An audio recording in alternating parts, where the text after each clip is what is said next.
আজকে যেহেতু সোমবার ছিল, আর আজকে আমার আরেকটা খুব গুরুত্বপূর্ণ দিন। আমার আজকের দিনটা খুবই ভালো ছিল, কারণ আজকে আমার মনটা খুব খুশি ছিল। আজকে আমার গাছে ফুটছে আকন্দ ফুল। তো আমি আজকে কি করছি, সবার আগে আমি আকন্দ ফুলের পাতা ছিঁড়ছি, কারণ পাতা দিয়ে বানলে পা পা বা হাত একটু মচকা টচকা গেলে, ওগুলো একটু ব্যথা জায়গা থাকলে, যে কোনো ব্যথা থাকলে ওটা একটু গরম করে বাঁধা দিলে ব্যথাটা চলে যায়। তো আমার দিদা থাকতে আমারও দিয়ে দিত। দিদা এখন নাই, দিদার অনেক মিস করতেছি,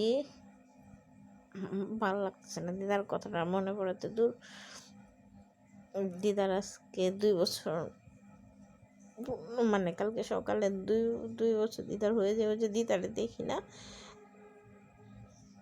কেন দিদার কথাটা তুললাম, ভালো লাগতেছে না। যাই হোক, দিদা তুমি ভালো থাইকো। হ্যাঁ, আমি একটু ইমোশন হয়ে গেছি, কারণ দিদা আমাদের খুব আদর করতো। তো তারপর যাই হোক,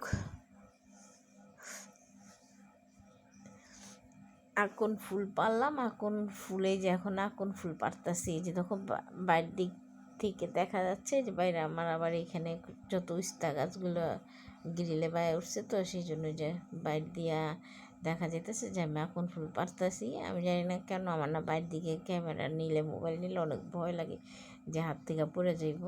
তো যাই হোক, আজকে আমার নীলকণ্ঠ আকন ফুল ফুটছে।